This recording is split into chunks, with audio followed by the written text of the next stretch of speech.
બનાસકાંઠા જિલ્લાના પાલનપુર આબુ હાઈવે પર ચેકપોસ્ટ ચોકડી નજીક આવેલા એક ગેરેજમાં સાંજના સમયે આગ લાગી હતી।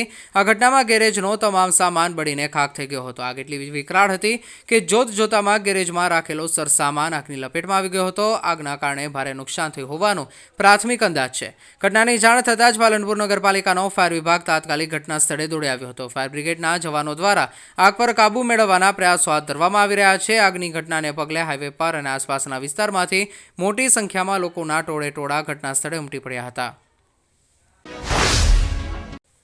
બનાસકાંઠા જિલ્લાના ભાભર એપીએમસી ખાતે ટેકાના ભાવે મગફળીની ખરીદી શરૂ કરવામાં આવી છે। ભાભર અને આસપાસના તાલુકાના ખેડૂતો તેમની મગફળી વેચવા માટે એપીએમસી પહોંચ્યા હતા। અહીં કુલ 3 કેન્દ્રો પર મગફળીની ખરીદી ચાલી રહી છે। આ ખરીદી ભાભર એપીએમસી ખાતે ખરીદ વેચાણ સંઘ, ભાભર કૃષિ ખરીદ વેચાણ સંઘ અને રૂની સેવા સહકારી મંડળી દ્વારા કરવામાં આવી રહી છે।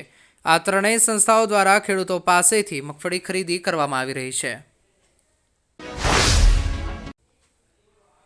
ઢીમા ખાતે આવતીકાલે 21 નવેમ્બર 2025ના રોજ સવારે 10 વાગે જનાક્રોશ રેલીનું આયોજન કરવામાં આવ્યું છે। સાંસદ ગિનીબેન ઠાકોરે ભાભર, સુઈગામ અને વાવ વિસ્તારના લોકોને આ રેલીમાં મોટી સંખ્યામાં ભાગ લેવા માટે જાહેર આમંત્રણ આપ્યું છે। સાંસદ ગિનીબેન ઠાકોરે ખેડૂતો અને તમામ કોંગ્રેસ કાર્યકરોને મોટી સંખ્યામાં ઉપસ્થિત રહીને રેલીને સફળ બનાવવા અને દરેક ગામડાઓમાંથી જોડાવવા આહ્વાન કર્યું હતું। આ રેલીનો મુખ્ય ઉદ્દેશ્ય ખેડૂતોના વિવિધ પ્રશ્નો જેમ કે યુરિયા ખાતરની અછત અને પાક ધોવાણ મુદ્દે સહાયની માંગણી ઉઠાવવાનો છે। આ રેલીમાં કોંગ્રેસના વરિષ્ઠ નેતા અશોક ગેહલોત સહિત અન્ય રાજકીય આગેવાનો પણ ઉપસ્થિત રહેશે। કોંગ્રેસ કાર્યકરોને ખેડૂતો સાથે મળીને આ મુદ્દાઓ પર અવાજ ઉઠાવવા માટે મોટી સંખ્યામાં હાજર રહેવાનો સંદેશ આપવામાં આવ્યો હતો। સરદાર વલ્લભભાઈ પટેલની 150મી જન્મજયંતિ નિમિત્તે ભારત સરકાર દ્વારા સરદાર એટ 150 યુનિટી માર્ચ અભિયાન શરૂ કરવામાં આવ્યું છે। આ અંતર્ગત આજે ધરણીધર તાલુકા વિધાનસભા વિસ્તારમાં એક પદયાત્રાનું આયોજન કરવામાં આવ્યું હતું।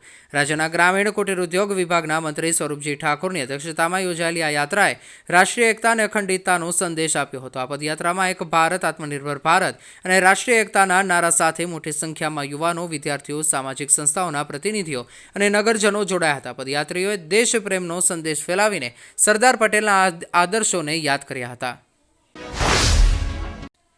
બનાસકાંઠા જિલ્લાના થરા ખાતે યુરિયા ખાતરની અછતને કારણે ખેડૂતોને ભારે હાલાકીનો સામનો કરવો પડી રહ્યો છે। છેલ્લા 5 દિવસથી ખેડૂતો ખાતર મેળવવા માટે વહેલી સવારથી જ કતારોમાં ઊભા રહેવા મજબૂર બન્યા છે। થરા ખરીદ વેચાણ સહકારી સંઘ આગળ ખાતર માટે ખેડૂતોની લાંબી કતારો જોવા મળી રહી છે, પરંતુ ખાતર ન મળવાને કારણે ખેડૂતોને ધરમના ધક્કા ખાવા પડી રહ્યા છે। ત્યારે સતત 5મા દિવસે પણ ખાતર ન મળતા ખેડૂતોમાં રોષ જોવા મળી રહ્યો છે। ખાતરની અછતને કારણે ખેતીના કામોમાં વિલંબ થઈ રહ્યો છે, જેનાથી પાક ઉત્પાદન પર અસર થવાની ભીતિ સેવાઈ રહી છે।